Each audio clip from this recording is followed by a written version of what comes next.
Hello mayam, good morning mayam. Ayuki view phajatra asigi se ichanupina video se laurambani. Mayam ngasidi thabak su khara kalle ngasi se akhoi jumda chatoini aba. Jum ju khara toina chatle ko mayam jumgi chakhum semba do adugi do loisan mangamdre aba dum ngasidi pungloi loisalani mamangi blog tabudi chawra ko ma loisan khabani do besin kari kari pandri bani aba. Adui do haksangam da bagi dum pothana leire aba. Aduga mayam ngasi se jumda su chatoini aduga thabak su yengoba. Aina ne diba hingi ising lakko matamda lo ina phengdo eba phengdokna chamthokna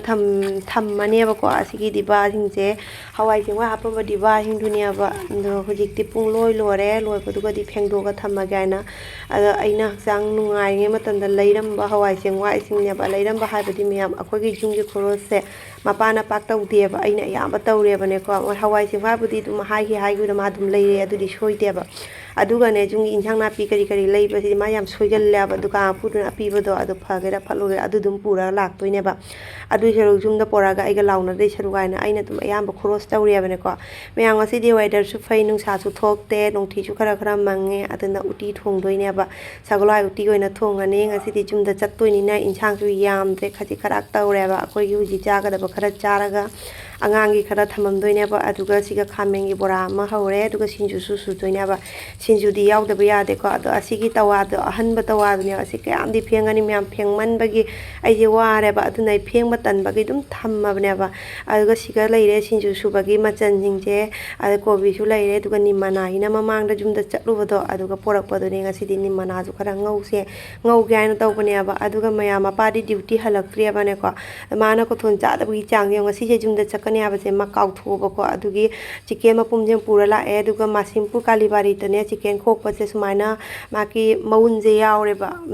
maki tongsa je yaure ba adugi mamang dai na hai gi bane chicken chaba da ko gi pura asa tongsa thok podo adui dei chaning de sumai to be chaning e do masimpu de gi leiro waina ina hai gi do manga se akta leisala purakpa adui do mayam akoi asi thong roi ba ko asi semaga fresh manung na dum thamani haren jum de halaga ne thong ka bunga zawre ki hom lore ki hom di mathau ta ki hom chaba phai ko ki hom khwai de gi phaba ki hai da ki hom phai awa thabi phai ko atai gi hai hidi mu hai kana dre adugi biscuit kara khara lore adugi sidagi ice cream na ice cream si amune buy one get one free I आपने ले लिया किधर ही ना family पे नहीं तो ना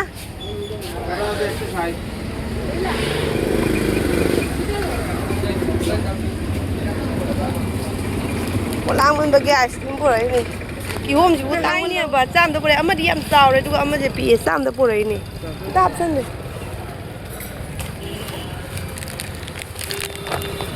de cha option rang ta hospital lagi halai sa nungai ta na ngasi amu Bontrapur da mu laksare adu su option nu ba kai gi no hapu phajade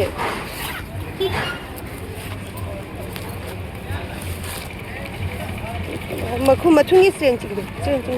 thangalu du tang chinglu no ya re mu da pa ni ngai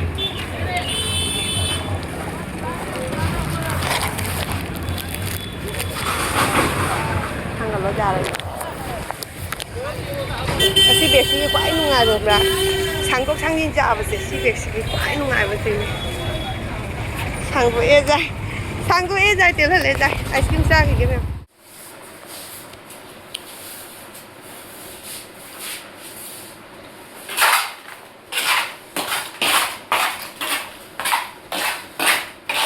Wow mayam akhoi gi pana pambi hauba pana mana hek leiba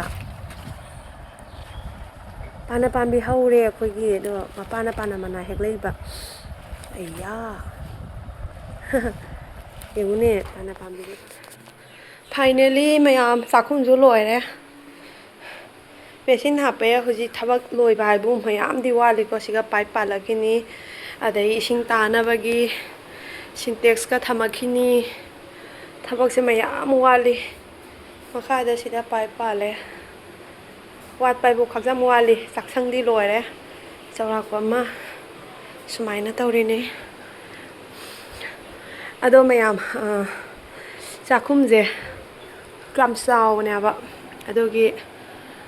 dum sumaina dum siga dum semjan sajan bani da mayam ꯐꯃꯨꯡꯒꯁꯦ ꯑꯣꯟꯊꯣꯔꯛꯈꯤꯗꯣꯏꯅꯤ ꯁꯣꯟ ꯁꯥꯏꯗꯇ ꯊꯝꯃꯛꯇꯣꯏꯅꯤ ꯊꯕꯛꯁꯦ ꯃꯌꯥꯝꯗꯤ ꯋꯥꯠꯂꯤ ꯑꯗꯣ ꯉꯁꯤꯒꯤ ꯑꯣꯏꯅꯗꯤ ꯑꯩꯈꯣꯏ ꯑꯁꯤꯒꯤ vaccine ꯍꯥꯞꯄ ꯈꯣꯠꯄ ꯁꯤ ꯆꯥꯛꯁꯪꯒꯤ ꯑꯁꯤꯒꯤꯁꯦ ꯑꯁꯤꯒ ꯂꯣꯏꯁꯟꯅꯕ ꯍꯥꯏꯅ ꯂꯥꯛꯄꯅꯦ ꯑꯗꯣ ꯊꯕꯛꯇꯤ ꯂꯣꯏꯔꯦ Ngasai barodane sak thongba loirakaanda akhoi mahajonna ngasidi chicken thongba chaurage kani yamna harauna porakhiba chicken do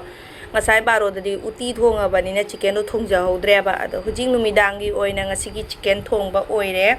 ngasagi chicken do niko hagodra hawgani hawroi mayam comment toro ko aduga siga kalenja amma mele ko sumaina kalenja ga chicken piece khara sumai todana toksuda suraga sumaina metpa jam hawbani moro manam nungsibi ko oida amuk hena hawre ko king chili achauba adu orsu yam hawre da khoi di king chili su leijade manam nungsibi su leijada bani na moro tekpana du metlaba ado mayang asigi akhoi chicken thongba je hawgani hawroi mayam comment toro ko